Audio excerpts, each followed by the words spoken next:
तो हेलो, नमस्ते, अस्सलाम वालेकुम और सारे देवी देवताओं की जय। किसी हमारी सिस्टर ने पूछा कि भैया एक ओमकार सतनाम जो अपना गुरु मंत्र है, गुरु मंत्र ही बोलते हैं ना, जो अपना सिख सिख धर्म का जो मंत्र है, उसकी कोई बताओ कि हम उसका जाप कर सके तो सिद्धियाँ हमारे को, सिद्धियों के लिए उन्होंने पूछा था कि कैसा करें। मैं जब अमृतसर गया था, अल्हम्दुलिल्लाह मेरे को चांस मिला जाने का। बहुत लोगों की उम्मीद होती है कि हमको जाना मिले, मेरे को तो मैं अपने आप, मैंने बताया ना, मैं ना बहुत लकी हूँ हर चीज़ में, चाहे पैसा कमाने के लिए हो, चाहे कुछ करने के लिए हो, मेरे को ज़्यादा मेहनत करनी नहीं पड़ती। ठीक है, ये भी एक मैं वीडियो में बताऊँगा कि इसका रीज़न क्या है। तो जब मैं अमृतसर गया था, जितने लोग वहाँ पे काम कर रहे थे ना, उनके पास लाइन से सिद्धियाँ भरी हुई थी, लाइन से। और उनको किसी को भी पूछ लो आप लोग क्या कर रहे हो, तो वो क्या कर रहे थे, सेल्फलेस सर्विस और जब, इसके अलावा कुछ नहीं कर रहे थे। हर किसी को मैं देख रहा था, हर किसी को, मतलब मेरी तो आदत है, जब अपनी अपन तो हर किसी को चेक करते रहते। जितने लोग वहाँ पे काम कर रहे थे अमृतसर में, गोल्डन टेम्पल में, सब लोगों के पास लाइन से सिद्धियाँ थी। बड़े बड़े करोड़पति मुंडी नीचे करके, आंख उनकी नीचे, और वो झाड़ू मार रहे, पोता मार रहे। ये अगर समझ में आ जाए ना, ये इतनी बड़ी बात है ना। क्योंकि वहाँ पे ऐसा नहीं था कि गरीब लोग 20,000 10,000 की पगार पे काम कर रहे हैं। वहाँ पे सोशल वर्क, मतलब मैं तो ये ढूंढ रहा था कि हम लोग को मौका मिल जाए तो मैं तो जूता भी पॉलिश करने में, मेरे दिल में वो था, क्या बोलते हैं ना, डिज़ायर लेके गया था मैं, कि अगर जूता पॉलिश करने वाला रहेगा तो मैं बैठ के इधर तीनों दिन, जितने भी दिन मैं रुका मैं इधर जूता पॉलिश करूँगा। अब वो तो वहाँ पे ऐसा कर दिया कि जूता रखने के लिए अलग वो जो रूम बनाते और टोकन देते, वो सिस्टम कर दिया है। मेरा इतना दिल था वो, क्योंकि यही सारी चीज़ें ना, जो तुम फ़कीरी में रहते हो ना, तो तुमको ये ईगो को तोड़ देती है। और जब ईगो को तोड़ दी, जब तुमको समझ में आता ना तुम कुछ नहीं हो, तभी तुम बहुत कुछ बनना शुरू हो जाते हो। तो मेरे को वो थॉट में था। तो वो सेवा तो हम लोग को करने के लिए कुछ मिला नहीं, ठीक है, हम लोग तो आए, घूमते फिरते निकल गए, लेकिन ठीक है, वहाँ पे करोड़पति लोग और मतलब हर फील्ड के लोग ऐसे ऐसे काम कर रहे हैं। कोई झाड़ू मार रहा है, कोई पोता मार रहा है, कोई साफ़ सफाई कर रहा है, कोई जूते साफ़ कर रहा है, कोई जूते को लाइन लगा रहा है अंदर, और क्या क्या नहीं काम कर रहे थे। इन सबके पास लाइन से सिद्धियाँ थी। ये पैसा कमाने के लिए वहाँ पे नहीं है। आप सोच रहे हो, आप नहीं, मतलब इंडिविजुअल, मेरे ऐसा भी बंदा, हम लोग जाके सेवा इसके लिए करते कि इससे हमारा कुछ भला होगा, हमारे कुछ दुख दर्द दूर हो जाएंगे, हमको पैसा मिल जाएगा, काम बनने लगेंगे। ज़्यादातर लोग इसी चीज़ में मतलब गोल रख के वहाँ पे आते। आप ये सोचो, वहाँ पे वो लोग आते हैं जिन्होंने ऑलरेडी ज़्यादातर सब कुछ अचीव कर लिया है, स्पिरिचुअली और फाइनेंशियली, दोनों तरीके से। मटेरियल डिज़ायर भी उन लोग ने अचीव कर लिया। उनके पास में मतलब करोड़पति लोग हैं, गाड़ी बंगला सब कुछ है, उसके बावजूद वहाँ पे सेवा करने आते हैं ताकि ईश्वर की कृपा उन पर बनी रहे। तो पैसा उनका गोल नहीं है। अगर पैसा ही गोल होता तो नहीं आते ना, बड़े बड़े खाली चंदे देते थे, चंदे नहीं देते, सेवा भी करते उन लोग, वो एक बात थी। तो क्या वो मंत्र जाप तो वो कर रहे, लेकिन वो सेल्फलेस सर्विस उन लोगों के पास में इतनी सारी सिद्धियाँ बना के रख रही थी। धाम में भी जब ज़्यादातर सरदार जी लोग आते थे ना, इनके पास हमेशा 25-50 से ज़्यादा ही सिद्धियाँ होती थी। ये वो सिद्धियाँ नहीं है जो तंत्र यंत्र करके बंधन करके तुम्हारे पास रखी जाए, जो तुम्हारी 8 पीढ़ी तक चलेगी। ये वो सिद्धियाँ नहीं है। ये वो रेगुलर सिद्धियाँ है जो आती जाती रहती है, जैसे धाम में होता था बहुत सारी। जैसे गोली सिद्धि होती है, थोड़े थोड़े काम करेगी, थोड़े थोड़े तुम्हारा काम होने लगेगा, दरबार में लोग आएंगे, बीमारी ठीक होगी, दर्द ठीक हो जाएंगे। लेकिन ये वो तंत्र वाली सिद्धियाँ नहीं है जिसकी इंटेंसिटी बहुत ज़्यादा होती है। ये वो वाली नहीं है, ये वो वाली जो फ्लो में काम चलते रहता है, वैसी वाली सबकी सिद्धियाँ है। अभी बहुत बार ऐसा होता है, मैंने एक्सपीरियंस कर चुका हूँ ये, कि मेरे सामने जो आके बैठा ना, वो मेरे को बोल रहा भैया आशीर्वाद दे दो। गुरु मतलब 60 साल की उम्र होगी, साधु महाराज जैसे, और सरदार जी जो आशीर्वाद दे। अरे भला सरदार जी, क्या मेरी मजाक उड़ा रहे हो, मेरे ऐसा आदमी, तुम्हारे को क्या आशीर्वाद है, आप मेरे सर पे हाथ रखो। अरे बोले नहीं। वो लोग जब आते थे ना, अपना पूरा हार्ट है ना हल्का हो जाता था, क्योंकि दिन भर 24 घंटे वो जाप ही करते रहते थे। उनके हाथ में माला, माला तो बस एक बहाना है। माला तुमको ध्यान रखने देती है कि भाई तुम्हारा काम जाप भी करना। हाथ में माला रहती तो इंसान को याद रहता है। जिसके अंदर माया है उसके हाथ में माला भी रख के कुछ मतलब है, क्योंकि माला भी हाथ में रहेगी तो वो दुनिया भर की बातें ही करता रहेगा। वो आप देखोगे नॉर्मल बातें कर रहा है और उसकी माला घूमती रहेगी, तो ये तो कुछ मतलब भी नहीं रहा। तो बेसिकली यही है, जो एक ओमकार सतकाम सतनाम कर्तापुरम जो पूरा मंत्र है, इसी का जाप करोगे ना, वही बेस्ट है। ज़रूरी नहीं है आपको पूरा अलग अलग जाप किया जाए। गुरु ग्रंथ साहिब पढ़ने से भी बहुत फ़ायदा होता है। मैंने जितना हो सका, मेरे को वो जितनी बार भी पढ़ने की कोशिश करता हूँ ना, क्योंकि मेरे को इंग्लिश में और हिंदी में मिला है ट्रांसलेशन, इंग्लिश में नहीं मिला है। हिंदी में पढ़ता हूँ तो ज़्यादातर पंजाबी, और फिर बाद में मेरे को ना नींद आने लग जाती है, क्योंकि वो बहुत फ्लो वाली नींद का मतलब नेगेटिविटी से नहीं है, जैसे तुम पोइट्री पढ़ रहे हो ना तो वैसी ही मेरे को फीलिंग आने लग जाती है। कोशिश की है लेकिन अभी तक पढ़ने की नहीं, कम से कम मेरे पास 3 अलग अलग इसके ट्रांसलेशन रखे हुए। ठीक है, बात वही है कि मंत्र तो वही है, लेकिन जब तुम, जैसे मैं अपना एग्जाम्पल देता हूँ, जब मैं कुरान शरीफ पढ़ता हूँ, जब मैं भगवत गीता पढ़ता हूँ, अब वो लिखी तो इंग्लिश में ही है, एक अरबी में है उसका ट्रांसलेशन इंग्लिश में है, एक संस्कृत और हिंदी में और उसका ट्रांसलेशन इंग्लिश में। जब मैं पढ़ता हूँ ना तो कभी कभी ऐसा होता है कि कोई सेंटेंस में ना मतलब मैं बहुत इंटेंसिटी बढ़ जाती है उसकी, पढ़ते पढ़ते एकदम से उसमें बहुत डीप नॉलेज समझ में आती है, बहुत डीप फीलिंग आ जाती है, तो मैं उसको हाईलाइट कर देता हूँ। तो जहाँ पे खुदा की तारीफ़ हो रही होती है, जहाँ पे कुछ उसने ऐसी बातें की होती है जो बहुत डीप होती है, तो मेरा ना एकदम उस पर दिल आ जाता है, अरे यार मतलब क्या बात लिखी हुई है, अब अपन उसको हाईलाइट कर देते।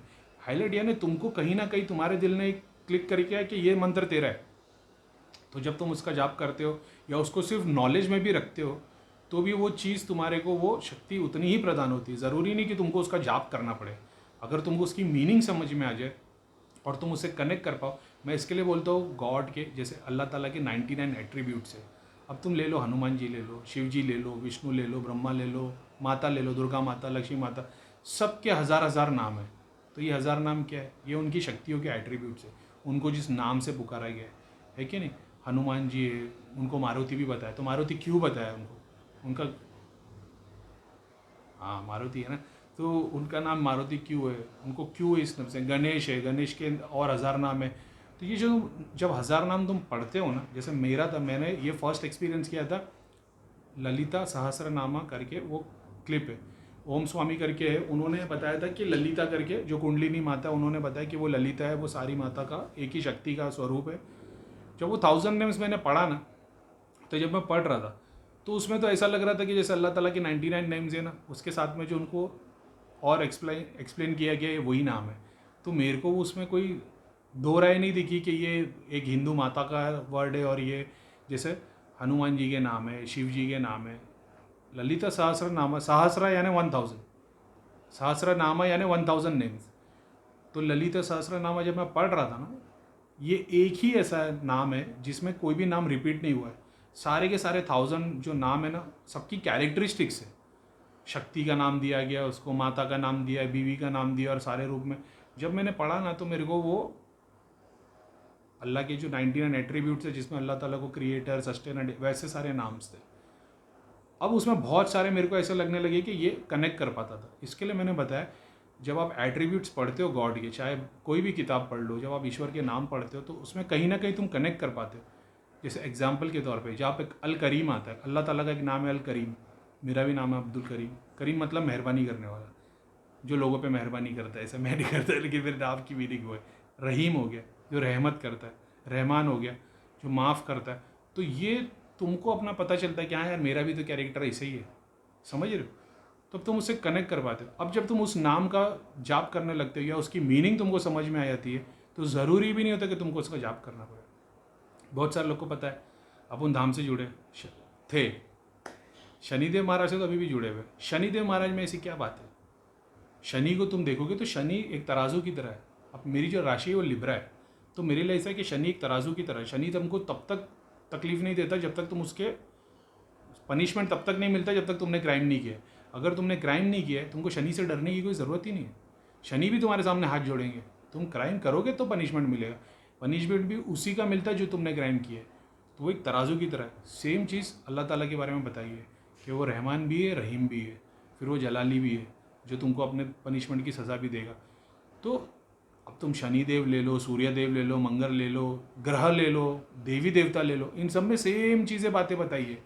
तो जब तुमको इसकी अंडरस्टैंडिंग होने लगती है, एक ओंकार सतनाम पढ़ते जा रहे बंदे, तुमको पता है एक ओंकार क्या है, वो एक कौन है। आप तो बोलते हैं नहीं एक ओंकार यानी एक ईश्वर, वो ईश्वर क्या है? बोले जिसने हमको बनाया। वो तो किताबी ज्ञान छोड़ दो, हालांकि उससे नॉलेज मिलती है, लेकिन तुमने रियलाइज़ किया है, तुमको पता है कि सारे ब्रह्मांड को एक ईश्वर ने बनाया। तुम ये बुक से पढ़ रहे हो ना, रियलिटी तो नहीं पता। तुमको ये पता, ठीक है भाड़ में गया, किसने किसको बताया वो नहीं पता, लेकिन जिसने मेरे को बनाया है मैं उसको ईश्वर मानता हूँ। समझ रहे हो? मैं तुमको बता रहा हूँ इसको समझा कैसे जाए। जैसे तुम बोल रहे हो कि नहीं ईश्वर ने सब पूरे ब्रह्मांड को बनाया, तुमको क्या पता? मैंने तो देखा कितने सारे ईश्वर है, कितने सारे ब्रह्मांड उन्होंने बनाए। तुम बोलोगे हाँ, तुम्हारे को 10 ईश्वर ने नहीं बनाया, तुमको एक ही ने बनाया। बोले अच्छा मेरे को जिसने बनाया मैं उसको पूछूंगा, तो दूसरों को जिसने बनाया उनसे मेरा लेना देना नहीं है। जब वो मिलेंगे तो उनको भी सलाम कर दूंगा, लेकिन मैं तो अपने बारे में ही सोचूंगा ना। ठीक है, तो मेरे लिए दाने दाने पे लिखा है खाने वाले का नाम, वो दाने को किसने बनाया? वो भी मेरे ईश्वर ने बनाया? नहीं, कोई और ईश्वर नहीं बना के रखा उसको। फ्रूट किसी और ने बनाया, अनाज किसी और ने बनाया, शक्ति किसी और ने बनाई। वो सारों को बनाने वाला कौन था? कोई तो एक होगा, बस उसी को पूछ रहा हूँ। ये तुमको जब तुम सोचते हो ना, जब वो तुम्हारे दिल में सवाल आता ना, वो जो लॉन्गिंग है ना, जो तुमको और जानने की तमन्ना आती है, तुम और जानने की कोशिश करते हो, और जानने की कोशिश करते हो। ऐसा मान लो तुम जिम में एक्सरसाइज कर रहे हो, तुम डंबल्स मार रहे हो, तुम 20 हो गए, 25 हो गए, तुम्हारे हाथ कांपने लग गए, अब उठा भी नहीं जा रहा। ये आखिरी के जो 2 तुम मारते हो ना, ये सबसे ज़्यादा तुम्हारे को असर देते। सेम चीज़ जब तुम ध्यान करते हो, तुम रोज़ आ रहे हो, 2 घंटे के लिए बैठ रहे हो, उठ के निकल जा रहे हो, अच्छा लग रहा है। तुम्हारी जब पीक बनने वाली थी 2 घंटे के बाद, तुमने टाइम सेट के रखेगा 2 घंटा है बस, तो तुम्हारे दिमाग को पता है ये 1.5-2 घंटे के लिए बैठा है। मैंने इसको तोड़ ही दिया था। मैं किसी दिन 8 घंटे बैठता था, किसी दिन 2 घंटे बैठता था, तीसरे दिन 12 घंटे बैठ जाता था और बैठा ही रहता। तो मेरा बदन पूरा दुख रहा होता था, पूरी पीठ, कमर, हाथ, पैर।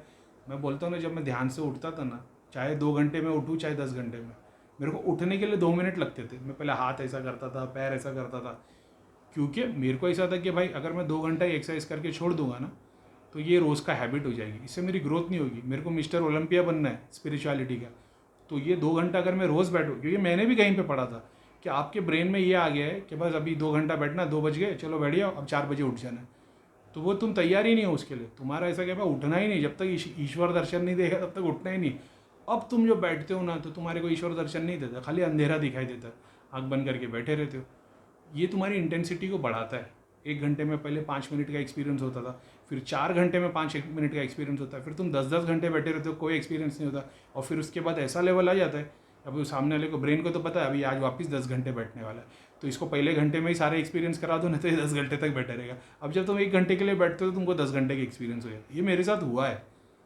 तो बेसिक सिर्फ ना मंत्र नहीं, मतलब मैं इसके लिए बोलता हूँ, सिर्फ ओम नमः शिवाय नहीं, अल्लाह अकबर नहीं, तुम समझो तो सही। कोई समझ पाया आज तक? नहीं, लेकिन जितने लोग ने जहाँ तक समझा वहाँ की नॉलेज अवेलेबल है, तो तुम पढ़ोगे तो तुम्हारी प्रोग्रेस ही होगी। अल्लाह क्या है, वो क्यों अकबर है, ओम नमः शिवाय में शिवा को नमन क्यों कर रहे हैं हम, ये जब समझना शुरू करेंगे, शिवा क्या है, शिवा के 1000 नाम है, शिवा की स्तुति है, शिवा के स्त्रोतम है, शिवा के मंत्र है, स्टोरीज है, तो तुमको पता चलेगा शिवा क्या है। शक्ति के रूप में बिल्कुल भी मत देखना, नहीं तो फिर तुम चले हो, अरे शक्ति इससे बड़ी, फिर इस शक्ति को तो इसने बांध दिया था, फिर गोल घूम जाओगे। ऐसा समझो ना, सिंगुलैरिटी में रहो, डुअलिटी में नहीं आना। तुम ये सोचना जो भी है, जैसा भी है, अपना कोई तो ईश्वर है, उसके बारे में जानो। जब ये तुम मेहनत करते हो ना इस पर, जब तुम पाठ करते हो, किताब में पढ़ने की कोशिश करते हो, तुम दुनिया भर की किताब पढ़ सकते हो, लेकिन तुम उठाते हो कुरान, तुम उठाते हो भगवत गीता, तुम उठाते हो गुरु ग्रंथ साहिब, या कोई भी किताब, लेकिन तुम्हारी नीयत क्या है। अब मान लो तुम साइंस की किताब उठा रहे हो, लेकिन तुम्हारी नीयत क्या है, तुम खुदा के बारे में इसमें जानना चाहते हो। अब जब तुम उसकी पढ़ाई करते हो ना, तुमने 1 कदम आगे बढ़ाया ना, वो 2 कदम तुम्हारी तरफ बढ़ाएगा, तो तुम्हारे को कुछ नॉलेज मिल जाएगी। फिर उस नॉलेज के लिए तुम थोड़ी स्टडी करोगे कि ये क्या चीज़ है, तो फिर से तुमने एक और स्टेप लिया, वो अभी वापस से 2 स्टेप लेगा। ऐसे थोड़े थोड़े एक स्टेप जब तुम लेते हो, तो वो ऊपर वाला तुमसे डबल स्टेप ले रहा होता है, तो तुम्हारी प्रोग्रेस होने लग जाती है। आप सोच रहे अरे ये मंत्र का जाप तो सब कर रहे हैं, तो ये मंत्र का जाप कर रहे हैं, तो ये तो लाखों करोड़ों कर रहे हैं, तो तुम्हारे को क्या कमी आ गई? तुमको करना है, मगर उसके लिए तुमको उस चीज़ की नॉलेज होनी चाहिए, तुम्हारे अंदर वो मोहब्बत होनी चाहिए। जब तक वो मोहब्बत नहीं आएगी, अपन क्यों पागल हो जाते हैं ईश्वर के पीछे, एक मोहब्बत हो जाती है। अपने को पता नहीं वो लव है, माँ को भी प्यार करे, बेटी को भी प्यार करे, बीवी को भी प्यार करे, सबको प्यार करने का अलग तरीका है ना, वैसे खुदा को भी अपन मोहब्बत करते हैं। मगर तुमको समझ में आना चाहिए कि क्या बकवास है यार, दुनिया भर के गुरुओं ने दुनिया भर की सब फांदेबाजी की है। किसी ने बोल दिया जन्नत दो जगह, किसी ने बोला करोड़ों जन्नत दो जगह, किसी ने बोल दिया सब आगे पीछे सब माया है, किसकी सुनूँ क्या करूँ। जब इस लेवल पे जब तुम पहुँचते हो ना, तब ऐसे समझना कि तुमने एक क्लास क्रॉस कर दी, क्योंकि अब तुम्हारे दिमाग में इतने सारे सवाल आ गए, तुमको जवाब नहीं मिल रहा। आँख बंद करके ध्यान करते बढ़िया और जानने की कोशिश करो कि मैं क्या हूँ, मेरे को किसने बनाया, ईश्वर क्या है। धनाधन धनाधन नहीं, एक क्वेश्चन ही पूछो और बैठे रहो, 4 घंटे तक बैठे रहो, लेकिन दिमाग में एक ही क्वेश्चन होना चाहिए कि मेरा मकसद क्या है आने का। तब जब अब तुम फटाफट फटाफट पूछ रहे हमारा मकसद क्या आने का, हम क्यों है, माया क्या है, दुख क्या है, तो इतना फास्ट काम नहीं होता तुम्हारा। तो तुम एक क्वेश्चन पूछते हो, स्लो में रुके रहते हो 4 घंटे तक, 3 दिन तक, 10 दिन तक एक ही क्वेश्चन बैठ के रहो, तब तुमको आंसर मिलेगा। और जब एक बार भी अगर आंसर मिल गया तो तुम्हारे पोर्टल्स खुल गए, फिर तुम्हारे को कंटिन्यू ज्ञान आता रहेगा। फिर तुम्हारे को उस स्टेट पे पहुंच जाओगे जहाँ पे ध्यान पे बैठने की ज़रूरत नहीं, थोड़ी देर के लिए बैठोगे, धनाधन धनाधन तुम्हारी मशीन चालू हो जाएगी, तब पता लगना शुरू हो जाएगा। ठीक है, तो मंत्र जाप अगर तुमको उसकी शक्ति का एहसास है, जैसे मेरे को शक्ति का एहसास है, मैं कोई भी नया मंत्र सुनता हूँ तो मैं उसकी सोर्स तक पहुँच जाता हूँ। अब वो अल्लाह ताला से, तो मैं अपने आप को मानता हूँ मैं गिफ्टेड हूँ, मैंने इसके लिए कोई मेहनत नहीं की, मगर मैं दिल से जानना चाहता हूँ। बहुत सारे ना, अभी थोड़े दिन से मैं उसके ग्रीक के बारे में, एंशिएंट स्क्रोल्स के बारे में पढ़ रहा था, उसमें कुछ कुछ कैरेक्टर्स थे, तो उनके बारे में जानने की कोशिश कर रहा था, तो मेरे को कितनी सारी चीज़ें पता चली। जैसा मैं बोलता हूँ कि उस डायमेंशन के जो शैतान भी थे वो आज की डेट में हमारे यहाँ पे भगवान बने हुए, तो है सच्चाई, उसमें कोई दो राय नहीं है। उस टाइम पे जो लोग शैतान थे, हज़ारों साल में उन लोग ने इतना दुख झेल लिया है कि अभी वो चाहते अपनी मुक्ति हो, तो वो देवता बन के लोगों के लिए काम कर रहे हैं। पहले उन लोग ने किसी की भलाई का काम नहीं किया था, लेकिन आज वो भलाई का काम कर रहे हैं। नाग माता उसमें से एक बहुत बड़ा एग्जाम्पल है। अब तुम इसको ये नहीं बोलना कि नाग माता भगवान का एक रूप है, क्योंकि तुम्हारी नॉलेज उतनी है। तुम एंशिएंट स्क्रॉल्स में जाओगे, जब तुम मेड्यूसा के बारे में पढ़ोगे तो तुमको पता चलेगा कि ये नुकसान देने के लिए पैदा हुई थी। अब मेड्यूसा के साथ भी गलत हुआ था, तो वो जब उसके साथ में गलत हुआ तो उसने वो अभिशाप दे दी और वो सबका लोगों का नुकसान करने पड़ गए। लेकिन जब वो हो गया, उसके दिल भर गया, अभी नुकसान दे दे के लोगों का तबाही कर करके हो गया, भक्ति काम में लग गए, लोगों का भला करने में लग गए, तो उसका फ़ायदा हो रहा है। क्योंकि उसने ये देख ली कि मेरे को गुस्से में मैंने हज़ारों साल में लोगों को बर्बाद कर दिया, बड़ी बड़े बादशाहों को बर्बाद कर दिया, पूरे पूरे कायनात, क्या बोलते हैं ना, वो पूरे राजपाट बर्बाद कर दिए। अब उसका दिल भर गया है, अब वो भक्ति करने में लगी, तो वो आगे बढ़ रही है। तो नाग माता मतलब मेड्यूसा अलग है, नाग माता, लेकिन स्टोरी तो एक ही है ना, वही वही कैटेगरी तो वही है ना, ऐसा। ठीक है, तो इतना समझ में आ गया। तो पहले जाप जो कर रहे हो, वो जाप की इंटरनल फीलिंग को समझो। ठीक है, हज़ारों किताब मत पढ़ो, हज़ारों ज्ञान की नहीं, जिस मंत्र का जाप कर रहे हो ना, उस मंत्र के बारे में जानने की कोशिश करो। मैं ये नहीं बोलता तुम सारे धर्म की मेरी तरह कुरान, भगवद गीता, उपनिषद सब पढ़ने लग जाओ, नहीं। तुम अपने ही धर्म की किताब पढ़ो। तुम मुसलमान हो, तुम कुरान पढ़ रहे हो, कुरान में तुम क्या पढ़ रहे हो, एग्जाम्पल ले लो, बिस्मिल्लाह से शुरुआत करते हो, बिस्मिल्लाह को ही जानने की कोशिश करो। सबसे पहले तुमने कुरान शरीफ ले लिया, आपने पढ़ना शुरू किया, बिस्मिल्लाहिर्रहमानिर्रहीम अल्हम्दुलिल्लाह रब्बिल आलमीन, पढ़ते चले जाओगे तुम। बिस्मिल्लाह क्या शुरू करते हो, अल्लाह के नाम से। क्यों अल्लाह के नाम से शुरू कर रहे हो तुम, इसका रीज़न क्या है? बोले सारी कायनात को बनाने वाला। नहीं, तो अल्लाह ताला ने बताया कि मेरे नाम से शुरुआत करना। बोले कि हाँ अल्लाह ने बताया। अल्लाह ने बताया, क्यों बताया, उसका कोई रीज़न है? बिस्मिल्लाह के पहले क्या पढ़ते हैं, औज़ु बिल्लाहि मिनश शैतानिर रजीम, पनाह मांगता हूँ मैं शैतान से, अल्लाह की शैतान मरदूद से। अल्लाह से पहले तुम शैतान का भी नाम ले रहे हो, पनाह मांग रहे हो ना, उसको भी तो ज़रूरी बताया। तो कुरान में नहीं है, कुरान में सिर्फ बिस्मिल्लाहिर्रहमानिर्रहीम है। तो जब इसकी मीनिंग को समझोगे, जब तुम एक ही वर्ड को पकड़ो, बिस्मिल्लाहिर्रहमानिर्रहीम ही लो, उसकी मीनिंग जानने की कोशिश करोगे, क्यों ऐसा बताया, वॉट, वाई, व्हेन, हाउ, ये जब तुम जोड़ोगे बिस्मिल्लाह के साथ, ये क्यों ऐसा है, क्या है इसमें, कैसे हुआ, तब तुमको आंसर मिलना शुरू होगी। फिर तुम ओम नमः शिवाय को लोगे, अब तुम पढ़ोगे कि भाई ये ओम नमः शिवाय क्यों है, ओम का क्या मतलब है, ओम की तो छोड़ दो, ओम की कोई मतलब नहीं जान सका है। ओम को हटा, नमः का मतलब क्या है, तुम सजदा करते हो, बाउ डाउन करते हो, क्यों बाउ डाउन करते हो, ज़रूरत क्या है। सारा ब्रह्मांड, सारे प्लैनेट्स, पेड़, एटम से लेकर बड़े बड़े प्लैनेट्स तक सारे बाउ डाउन करते हैं खुदा को। ज़रूरी नहीं है कि बॉडी को झुकाना पड़े। ठीक है, कोई सर उठा के भी बाउ डाउन करता है, तुमको क्या पता, कोई सर उठा के खुदा को देखता है, कोई नीचे देख के खुदा को देखता है। तो बोले क्या खुदा नीचे है, वो लंबा डिस्कशन है, जाने देते।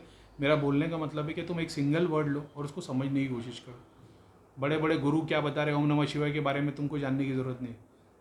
गुरु बता रहे तो शक्ति है, इसने तो ब्रह्मांड को बताया, ओम को ब्रह्मांड, ओम ने ब्रह्मांड को बनाया है और सारे देवी देवता, और ये तो ईश्वर की वाणी है और उससे निकली, इससे क्रिएशन होता चला गया, वगैरह वगैरह। दुनिया भर का तुम ज्ञान ले लो, लेकिन जब खुद जानने की कोशिश करोगे कि ओम का मतलब क्या है, तब सारी प्रोग्रेस फास्ट होने लग जाएगी। वैसी लॉन्गिंग जब तुमने एक वर्ड को जानने के लिए, मतलब कोई एग्जाम्पल के तौर पे कोई मेरे को पूछे, करीम भाई कुरान के बारे में थोड़ा कुछ बताओ, सूरह फातिहा के बारे में बताओ, उपनिषद के बारे में बताओ, ये बताने के लिए बड़े बड़े गुरु ऑलरेडी बैठे, बहुत सारी अच्छी अच्छी मीठी मीठी बातें वो कर रहे हैं। मेरे को बताने की ज़रूरत नहीं, क्योंकि उस फील्ड का मेरे को माहिर होना पड़ेगा। क्यों मैं करूँ जब ऑलरेडी वो, जब गूगल अवेलेबल है तो मेरे को दुनिया भर का डेटा मेरे दिमाग में भरने की ज़रूरत नहीं है। मेरे को ये ढूंढना है कि मेरी स्पेशलिटी क्या है। तुम्हारे पास गूगल अवेलेबल है, तुम्हारे को दुनिया के सारे डेटा अवेलेबल है। अब तुम्हें गूगल पे ये भी देख सकते हो हार्ट सर्जरी कैसी करनी, तो गूगल पे देख के तो हार्ट सर्जरी करोगे नहीं ना। तुमको ये जानना है तुम्हारी कौन सी फील्ड है। अगर तुम्हारी फील्ड वो है तुम वहाँ फोकस करो। तो जब तुम वहाँ फोकस करोगे उसके थ्रू रास्ते को ढूंढो, क्योंकि सारे रास्ते उसकी तरफ ही जाते हैं, कोई अलग रास्ता नहीं निकलता है, सारे रास्ते खुदा की तरफ है। डिपेंड करता है तुम राइट हैंड ले रहे हो या लेफ्ट हैंड ले रहे हो, तुम भक्ति ले रहे हो कि शक्ति ले रहे हो, तुम धर्म ले रहे हो कि कर्म ले रहे हो, वो तुम्हारे पे डिपेंड करता है। वो रास्ता तुमको चुनना है। कोई तुमको गुरु गोली गुरु तुम्हारे को मेरे ऐसा नहीं बताएगा। महान महान गुरु मिल जाएंगे, ये नाम ले लो, वो नाम ले लो, ये ले लो, मंत्र चेंज करो, मत करो, एक ही नाम रहने दो, मगर उसको समझने की कोशिश करो। जब समझ में आएगा ना तब तुमको ये समझ में आएगा, अरे यार मैंने 36 मंत्र चेंज किए लेकिन मेरी तो इसकी एक ही है।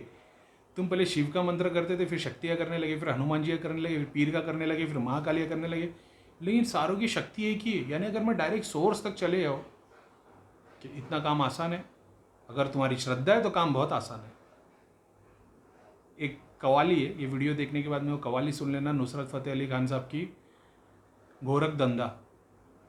तुम एक गोरख धंधा हो, ये कवाली सुन लेना। खुदा से बड़ा गोरख धंधा किसी का नहीं है। कि जिन लोगों ने बड़ी बड़ी भक्ति की और जो ईश्वर के नाम पे लगे उनको आग में जलवाया है, समंदर में डुबाया है, पत्थरें खिलाए, खून कर दिया, और जिस पे दिल है उनको एक ही रात में मिराज भी करवा दिया। तो जब तुम ये जानो कि वो जो कवाली इतनी ज़बरदस्त है, मेरे को पता नहीं आप लोग क्या एक्सपीरियंस करोगे, लेकिन जब मैंने अभी शायद 1-2 महीना पहले उसको सुना था, मैं शॉक में आ गया था। मैंने अब उस टाइम से लेकर अभी तक कम से कम वो 200 बार सुन लिया होगा। क्योंकि एक तरीके से देखो, नुसरत फ़तेह अली खान साहब स्पिरिचुअल भगवान वगैरह कोई बात नहीं की, लेकिन उनकी कवालियाँ सुनो। जब उसकी कवाली सुनेगा बंदा, वो बोलेगा भाई इससे बड़ा तो कोई गुरु ही नहीं रहा है जिसने इतना जान लिया। लेकिन उन्होंने कभी धर्म का प्रचार नहीं किया, उन्होंने ऐसे संगीत बना दिए जो हज़ारों साल तक चलते रहेंगे। हज़ारों का नहीं पता नहीं, लेकिन जितने भी हो चलते रहेंगे। बहुत स्पिरिचुअली बहुत इंटेंस बातें की है। सेम चीज़ संत कबीर की वाणी में है, बहुत ज़्यादा डीप है तो वो उतरती नहीं गले से। एक अपने तक समझ में आई तो मैंने बताया। गोरख धंधा करके देख लेना और वो सुनना लिरिक्स के साथ। जब वो पढ़ेंगे और वो तुम पढ़ोगे तो तुमको पता चलेगा कि कितनी बड़ी खुदा की खिलवाड़ है। तो ज़रूरी नहीं है कि करीम खान बहुत बड़ा इबादतगार था इसके लिए उसको मिल गया। खुदा के रास्ते में जो सबसे बड़े बड़े शैतान थे ना, उसी को अल्लाह ने सबसे ज़्यादा दिए, और जो सबसे ज़्यादा पूजने वाले थे उन्हीं को कुछ नहीं मिला है। तो अपन तो हमेशा से बोलते अपन शैतान है। ठीक है, अस्सलाम वालेकुम, जय शनिदेव, वंदे मातरम, भारत माता की जय।